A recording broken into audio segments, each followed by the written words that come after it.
Hello everyone, my name is Sonam Sandhu and in this session I am going to cover true false not given. I'm sure true false not given will never get wrong after this and you'll get 100% guaranteed result. So let us get started.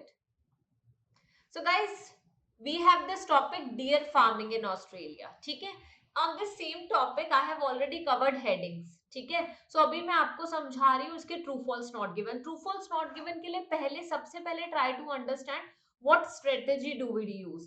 For this we are going to read the instructions carefully. Very important instructions ध्यान से पढ़ो. After reading the instructions मैं आपको recommend करूंगी first statement. Do not read all the questions at one time because you will forget many keywords. It's better you go one by one and that is going to help you a lot in identifying the answers quickly. But if you still want कि ma'am एक एक करेंगे time ज्यादा लगेगा so you can read maximum of 2 questions at a time. But I prefer doing it one by one. At times मैं 2 करती हूँ जब मुझे बड़ा सिंपल सा लग रहा होता है, otherwise I prefer one by one क्योंकि anyway टाइम उतना ही लगना है करने में. Okay, so after this read one question at a time. So read करो, ट्रांसलेट करो और उसमें कीवर्ड्स अंडरलाइन करो. RTU रीड करो, ट्रांसलेट करो एंड कीवर्ड्स अंडरलाइन करो. After underlining the keywords proceed further. आपको मीनिंग पता है क्वेश्चन का, now you should know the meaning of the question. You will find the keywords in the passage. Keywords को locate करोगे. After locating the keywords in the passage आप meaning देखोगे. जहां location मिली है read minimum 2 sentences and try to match the meaning in the passage with the one in the question. So जो meaning question का match the meaning of the question with the location in the passage. It will help you a lot in understanding the correct answer. अगर meaning बिल्कुल same है guys, so it is true. But अगर meaning थोड़ा सा opposite है या किसी एक जगह पे contradict कर रहा है, कुछ और बात कर रहा है, बाकी सब कुछ same है, then it is false. But अगर उस बारे में कोई बात ही नहीं करी है, it is going to be not given. Proceed करते हैं फर्दर, पता चल जाएगा अच्छी तरह. सो कीवर्ड्स एलोकेट करना is not at all difficult. हमेशा ध्यान देना है, if the question is saying true false not given, you have to answer true false not given only. In this case if you will be answering yes no not given, your answers will be marked wrong. So take care of this. Until 1985 only 2 species of originally released Australian deer were not used for farming. So not is a major keyword here. Until 1985. 1985 is again a major keyword. Why? क्योंकि keywords होते हैं noun, verb और some number. Okay? So until 1985 only 2 species of originally released Australian deer. So only 2 species originally released Australian deer were not used for farming. So किस लिए use नहीं होंगे? Were not used for farming. ठीक है? Until 1985 only 2 species of originally released Australian deer were not used for farming. Use नहीं होंगे किसके लिए? फार्मिंग के लिए. ठीक है? Since 1985. अब ये फर्स्ट क्वेश्चन है, बस यही था, आगे मत पढ़ो, इसी के कीवर्ड्स ढूंढो. 85 2 species not used for farming. 85 2 species farming Australian deer. कहाँ पे है ये? So let us find the keywords. 1985. Yes, can you see 1985 here? Until 1985 only 4 species of deer, 2 from temperate climates, red and fallow, 2 tropical species rusa and cheetah were confined for commercial farming. Confined होता क्या होता है? उन्हीं को ही रखा हुआ था commercial. They were only used for commercial farming. But confined कि वो commercial farming के अलावा कुछ और के लिए नहीं यूज होते थे. तो मतलब उन्हें एक ही जगह में ही फंसाया हुआ है. She was confined only to this area. मतलब आप एक ही जगह में फंसे हुए. That is the meaning of confined. So वही ये कह रहे हैं, since 1985 only 2 species of originally released Australian deer were not used for farming. So 2 species किस लिए थे?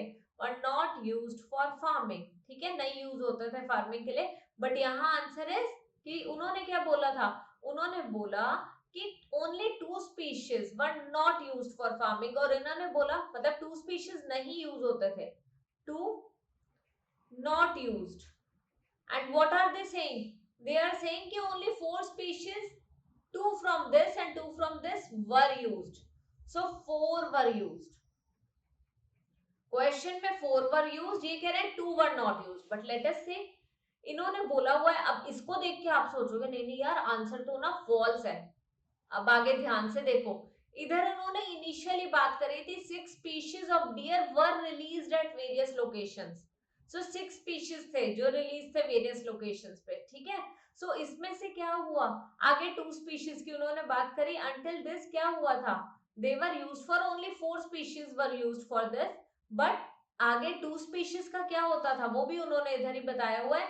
6 species of deer were released at various locations. The animals dispersed and established wild population at various locations across Australia. Okay, mostly depending upon their points of release into the wild. These animals formed the basis of deer industry in Australia today. Commercial deer farming in Australia commenced in Victoria with authorized capture of Rusa deer from this, ठीक है, NSW.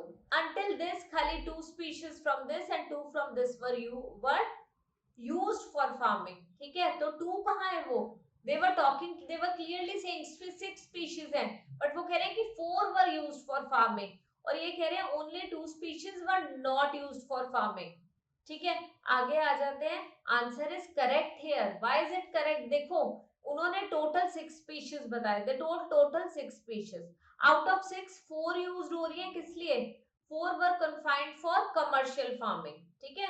So 4 were used for farming,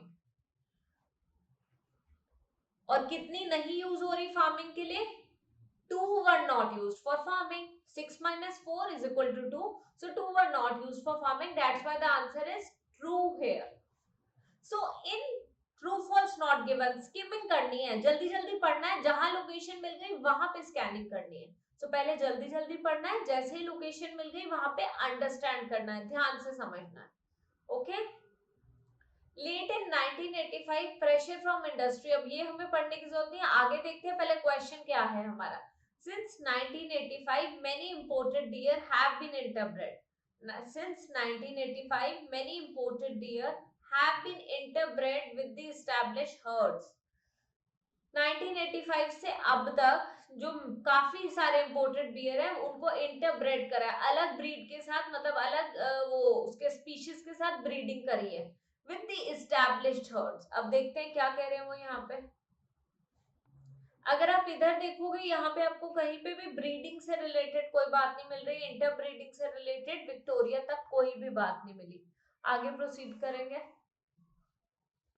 so if you look here guys, यहाँ पे उन्होंने कहीं ये बात ही नहीं करी है कि सिंस 1985, ठीक है, 1985 से लेके many imported deer have been interbred with the established herds. So काफी सारे जो imported deer है वो interbred हुए established herds के साथ, ऐसा कुछ उन्होंने कहीं बताया ही नहीं है। I have checked until here, और यहाँ पे कोई बात ही नहीं हुई है, और 1985 के बाद इनफैक्ट 1997 भी आ गया है। So 1985 के बाद ऐसा कुछ हुआ, they did not tell. So that's why the answer is not given. जब आपको कोई लोकेशन ही नहीं मिल रही, आपको पता ही नहीं चल रहा कि ऐसा कुछ उन्होंने बोला है, तो answer is not given. Match the meaning. Match the meaning instead of matching words. Words match करोगे, हो सकता है आपको लगे कि ये false है, but वो false नहीं होता. You have to match the meaning. Now coming to 35th question. The drop in deer numbers since 1997. So drop deer numbers since 1997 led to an increase in price of venison.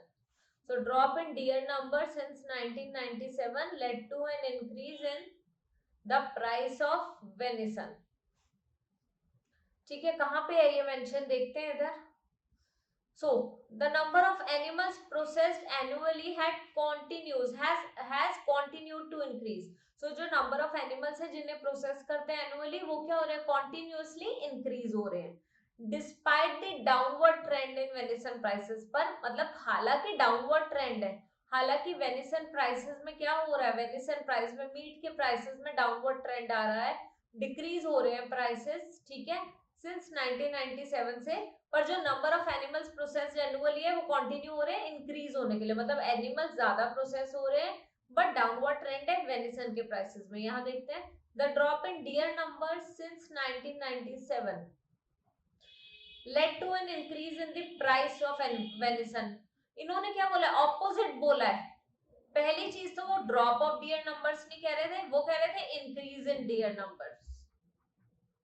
And यहाँ पे they're saying led to an increase in prices की जगह increase नहीं था, drop in prices था, downward trend था prices में. So increase and drop opposite हो गया. बात उन्होंने करी है इस चीज की, but instead of drop they're saying increase, instead of increase they're saying drop. So interpret करने की बात है, मीनिंग ऑपोजिट निकल रहा है. ठीक है. So by this manner will be doing true false not given. बस मीनिंग मैच करो. There is only one mantra for doing true false not given correctly. Match the meaning. Instead of matching the words, match the meaning. It will help you guys a lot. Match करो meaning को instead of matching the words. ठीक है. So this is the way we are going to proceed further. आगे करते हैं अब हम. We'll do one more question. अब 36 आप खुद करके आओगे. You will be doing 36. We have done 33rd, 34th, 35th हम कर चुके हैं already. ठीक है. हाँ जी. 33rd, 34th, 35th we have done. क्योंकि 35 जो है it is false. Now will do 36. 36 आप घर से करके आओगे. Will do 37. ठीक है. 1 you will do at home. 36 practice करके बताना मुझे आप कमेंट सेक्शन में. थोड़ी सी पेशेंस रखो and do 37th question as well. Listen to the video until the end. आपको सब समझ आ जाएगा. Current economic conditions in Asian countries. Current economic conditions, financial conditions in Asian countries have had positive effect on the Australian deer industry. तो इसका क्या था? Have had positive effect. किस चीज पे पॉजिटिव इफेक्ट था? ऑस्ट्रेलियन डियर इंडस्ट्री पे. पढ़ते हैं यहाँ पे एशियन इकोनॉमिक कंडीशन. सो यहाँ पे देखो क्या है. So they are saying the industry appears to be showing limited signs that is emerging from a state of depression. मतलब वो कह रहे हैं ऐसे कोई वो साइन शो ही नहीं कर रही, नेगेटिव साइंस कोई शो ही नहीं कर रही इंडस्ट्री. ठीक है. Caused by internal and external factors like the Asian currency downtown. So मतलब कि कोई नेगेटिव साइन नहीं शो कर रहे हैं. यहाँ क्या बोल रहे हैं? Current economic condition in Asian countries have had positive effect on Australian deer industry. So ऐसा कुछ उन्होंने बोला था कि हैव हैड. उन्होंने ये नहीं बोला. उन्होंने बोला है कि industry appears to be showing limited signs. वो लिमिटेड साइन शो कर रहे हैं. मतलब साइन तो शो कर रहे हैं but limited science emerging from a state of depression. Science limited signs emerging from some negativity. कुछ नेगेटिव साइंस जो है बहुत ही लिमिटेड शो कर रहे हैं. ठीक है. शो तो कर रहे हैं बट लिमिटेड शो कर रहे हैं. और किस फैक्टर की वजह से? एशियन करेंसी डाउनटर्न की वजह से. बट क्वेश्चन में बोला कि current economic condition in Asian countries में have had what? Have had positive effect on the Australian. ऐसा कहीं उन्होंने नहीं बोला. उन्होंने बोला कि लिमिटेड साइंस शो कर रहे हैं that it is emerging from state of depression. So the answer is not given here. Match करो meaning. It was not, the meaning was not matching. ठीक है. कि आपको मीनिंग मैच करना. उन्होंने कहां पे ऐसे बोला कि जो करंट इकोनॉमिक कंडीशंस है एशियन कंट्रीज के उनका पॉजिटिव इफेक्ट है ऑस्ट्रेलियन डियर इंडस्ट्री पे? नहीं बोला. उन्होंने बोला कि लिमिटेड साइंस है जो कि दिख रहे हैं नेगेटिविटी के वहां पे. So that's what they said. We need to be careful about all this. So the answer is not given here. So guys, please practice this same reading today at home. The name of the reading is Deer Farming in Australia. खुद घर पे practice करो. आपको पता चलेगा कि आपकी कहाँ mistakes हो रही हैं. And then only when you'll start analyzing your mistakes, and I'm sure you'll start getting better in the reading module in true false not given. So just do like this and let me know in the comment section if this methodology is helping you or not. Thank you so much. I'll meet you again with an amazing video. If you liked it, consider subscribing to the channel, guys. Bye bye.